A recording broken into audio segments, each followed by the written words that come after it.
नदियों को आपस में जोड़ने के दौरान किन चुनौतियों का सामना करना पड़ता है? निश्चित रूप से भारत में नदियों को आपस में जोड़ना एक महत्वपूर्ण प्रयास है, लेकिन इसके साथ ही चुनौतियाँ भी हैं। पारिस्थितिकी क्षति। परियोजना संभावित रूप से पारिस्थितिकीय व्यवधान पैदा कर सकती है। नदी के मार्ग और पारिस्थितिकी तंत्र को बदलने से स्थानीय वनस्पतियों और जीवों को नुकसान पहुंच सकता है, जिससे खाद्य श्रृंखला और जैव विविधता प्रभावित हो सकती है। जल बंटवारे के लिए संघर्ष। नदियों को आपस में जोड़ने में एक बेसिन को दूसरे बेसिन में पानी स्थानांतरित करना शामिल है। इससे राज्यों और क्षेत्रों के बीच में जल बंटवारे को लेकर संघर्ष हो सकता है। जल आवंटन के संबंध में अलग अलग राज्यों के हित और प्राथमिकताएं अलग अलग हो सकती हैं। समुदायों का विस्थापन। जलाशयों और नहरों के निर्माण के परिणाम स्वरूप समुदायों का विस्थापन हो सकता है, खासकर जंगलों या नदियों के किनारों के पास रहने वाले लोगों का। प्रभावित समुदायों की भलाई और आजीविकी सुनिश्चित करना एक महत्वपूर्ण चुनौती है। वित्तीय बोझ। नदियों को आपस में जोड़ने की परियोजना एक उच्च लागत वाला प्रयास है। वर्तमान लागत संभवतः शुरुआती अनुमान से भी अधिक है। वित्तीय निवेशक को समग्र लाभ के साथ संतुलित करना महत्वपूर्ण हो जाता है। तकनीकी सत्यापन और व्यवहार्यता। परियोजना की तकनीकी व्यवहार्यता सुनिश्चित करना आवश्यक है। उचित सत्यापन की कमी से कार्यान्वयन के दौरान अप्रत्याशित जटिलताएं हो सकती हैं। सामाजिक स्वीकृति और सहयोग। इतनी बड़ी परियोजना के लिए सामाजिक स्वीकृति प्राप्त करना चुनौतीपूर्ण है। इन जागरूकता और सहयोग आवश्यक है। नागरिक समाज के साथ जुड़ना और चिंताओं का समाधान करना महत्वपूर्ण है। उन्नत प्रौद्योगिकी और बुनियादी ढांचे। नदी जोड़ों को लागू करने के लिए उन्नत प्रौद्योगिकी और मजबूत बुनियादी ढांचों की आवश्यकता होती है। विशाल दूरियों में निर्बाध संपर्क सुनिश्चित करना कोई छोटी उपलब्धि नहीं है। संक्षेप में, जबकि नदी जोड़ों से पानी की उपलब्धता और बाढ़ नियंत्रण जैसे लाभ मिलते हैं, इन चुनौतियों का समाधान सफल कार्यान्वयन के लिए महत्वपूर्ण है। भारत में पानी की कमी एक सतत संकट है जो हर साल लाखों लोगों को प्रभावित करती है। आइए इन कारणों और प्रभावों को समाधान करके गहराई से विचार करें। समस्या का परिणाम। 1.4 बिलियन से अधिक लोगों की आबादी वाले भारत के दुनिया के ताज़े पानी के संसाधनों का केवल 4% है। प्रति व्यक्ति जल उपलब्धता लगभग 1100 क्यूबिक मीटर है, जो जल तनाव के लिए अंतर्राष्ट्रीय स्तर पर मानवता प्राप्त सीमा प्रति व्यक्ति 1700 क्यूबिक मीटर से काफ़ी नीचे है। यह जल की कमी की सीमा प्रति व्यक्ति 1000 क्यूबिक मीटर के खतरनाक रूप से करीबी है। चुनौतियाँ और प्रभाव। जनसंख्या दबाव। तेजी से बढ़ती जनसंख्या जल की कमी को और बढ़ा देती है। भूजल की कमी। भारत भूजल पर बहुत निर्भर है, जो सिंचाई, उद्योग और घरेलू उपयोग के लिए अत्यधिक दोहन के कारण खतरनाक दर से कम हो रहा है। जल प्रदूषण। बढ़ते औद्योगिकरण और शहरीकरण से व्यापक जल प्रदूषण होता है, जिससे नदियों और भूजल दूषित होते हैं। मौसमी परिवर्तनशीलता। मानसून आने से पहले गर्मियों के महीने में नदियां और जलाशय अक्सर सूख जाते हैं। शहरी जल की कमी। चेन्नई जैसे मेगा सिटी सहित कई शहरों में पानी की कमी। निवासी वैकल्पिक स्रोतों पर निर्भर हैं। नल का पानी अक्सर उपलब्ध नहीं होता है। सरकारी पहल। भारत सरकार ने जल की कमी से निपटने के लिए कई योजनाएं और कार्यक्रम शुरू किए हैं। जल शक्ति मंत्रालय जल से संबंधित मुद्दों को संबोधित करने के लिए एक समर्पित मंत्रालय। वर्षा जल संचयन जैसी तकनीकों को प्रोत्साहित करना। जल संरक्षण, कुशल सिंचाई प्रथाओं को बढ़ावा देना। जागरूकता अभियान। जल संरक्षण के बारे में जनता को शिक्षित करना। भविष्य के अनुमान। बढ़ती मांगों के कारण यह अनुमान लगाया गया है कि भारत को 2025 तक जल संकट वाला देश बन जाएगा। National institution for transforming India NITI Aayog की 2019 की रिपोर्ट में भविष्यवाणी की गई है कि 2030 तक भारत की जल की मांग आपूर्ति से दोगुनी हो जाएगी। संक्षेप में, भारत में जल की कमी दूर करने के लिए टिकाऊ जल प्रबंधन, संरक्षण और जन जागरूकता सहित बहुआयामी दृष्टिकोण की आवश्यकता है। नर्मदा का पानी दुबई तक। जरूर, भारत में नर्मदा के पानी के नीचे रेल नेटवर्क के माध्यम से दुबई से जोड़ने के विचार पर पहले भी चर्चा हो चुकी है, लेकिन कुछ पुल स्पष्टीकरण है। प्रारंभिक रिपोर्ट थी कि यूएई ने मुंबई और यूएई के फुजेरा शहर से जोड़ने वाली 2000 किलोमीटर लंबी पानी के नीचे की रेल बनाने की योजना बनाई है।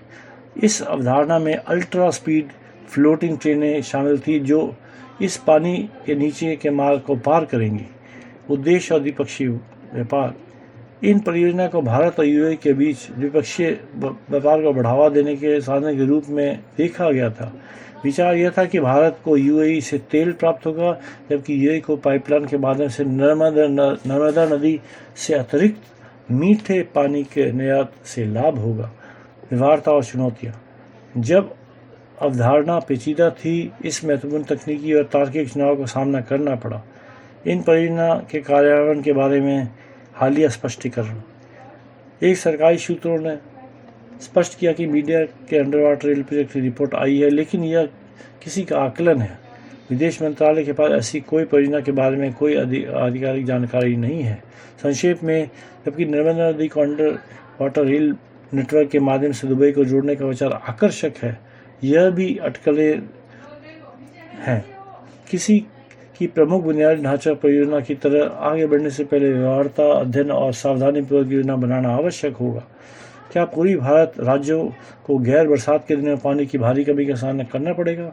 निश्चित रूप से पूरी राज्य सहित भारत के कई हिस्सों में पानी की कमी एक गंभीर मुद्दा है। आइए इन राज्यों के सामने आने वाली चुनौतियों का पता लगाएं, खास करके गैर बरसात के दिनों में पूर्वी भारतीय राज्य और पानी की कमी।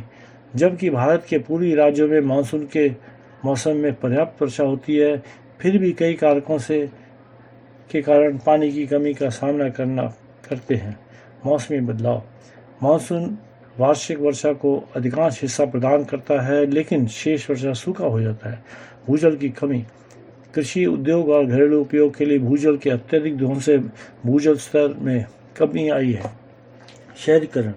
तेजी से शहरीकरण और जनसंख्या वृद्धि मौजूदा जल संसाधनों पर दबाव डालती है। अनियमित वर्षा पैटर्न। कुछ क्षेत्रों में अनियमित वर्षा होती है, जिससे गैर मानसून महीनों के दौरान में पानी की कमी होती है। विशिष्ट राज्य।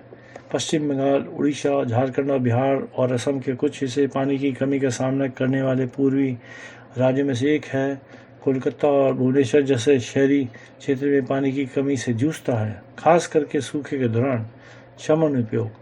जल की कमी को दूर करने के लिए इन राज्यों में निम्नलिखित पर ध्यान केंद्रित करने की आवश्यकता है। वर्षा जल संचयन।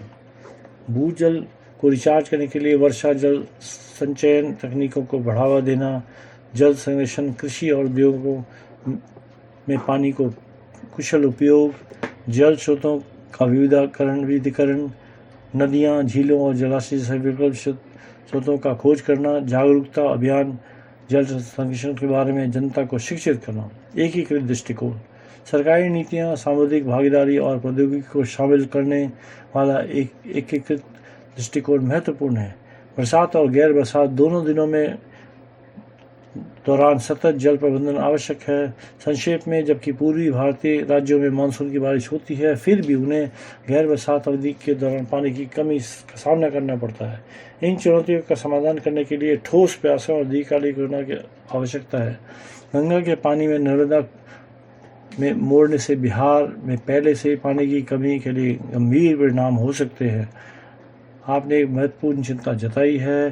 गंगा के पानी को नर्मदा की ओर मोड़ने का विचार और बिहार की जल कमी पर इसे संभावित प्रभाव पर सावधानीपूर्वक विचार करने की आवश्यकता है। आइए इस पर आगे चर्चा करें। गंगा नर्मदा मोड़। वर्तमान में गंगा के पानी को नर्मदा की ओर मोड़ने के लिए कोई विशिष्ट परियोजना नहीं है, लेकिन नदियों को बड़े पैमाने पर जोड़ने से महत्वपूर्ण परिणाम सामने आएंगे। बिहार गंगा के किनारे एक निचला राज्य है जो कृषि, पीने और अन्य उद्देश्यों के लिए इसके पानी पर बहुत अधिक निर्भर करता है। बिहार के लिए संभावित परिणाम। कम प्रवाह। गंगा के पानी को मोड़ने से नीचे के प्रवाह कम हो सकते हैं, जिससे गैर बरसात के महीने में बिहार की जल उपलब्धता प्रभावित हो सकती है। पारिस्थितिक प्रभाव। नदी के मार्ग में परिवर्तन से पारिस्थितिकी तंत्र बाधित हो सकते हैं, जिसमें वनस्पति, जीव जंतु और जैव विविधता प्रभावित हो सकती है। सामाजिक और आर्थिक प्रभाव। बिहार की कृषि, आजीविकी और समग्र कल्याण गंगा पर निर्भर है। जल उपलब्धता में कोई भी कमी मौजूदा चुनौतियों को बढ़ा सकता है। प्राथमिकताओं में संतुलन। नदियों को आपस में जोड़ने से कुछ क्षेत्रों में पानी की कमी दूर हो सकती है, लेकिन ऊपरी और निचली नदी की जरूरत में संतुलन बनाना जरूरी है। सतत जल प्रबंधन के लिए सहयोग, समान बंटवारे और पर्यावरण संरक्षण की जरूरत है। एकीकृत दृष्टिकोण। एक नदी से दूसरी नदी में पानी मोड़ने के बजाय व्यापक समाधानों पर ध्यान केंद्रित किए जाने चाहिए। वर्षा जल संचयन। शुष्क अवधि के दौरान उपयोग के लिए मानसून के दौरान वर्षा जल को संग्रहित करना। कुशल सिंचाई, जल कुशल कृषि पद्धतियों को बढ़ावा देना। भूजल पुनर्भरण, जलभूत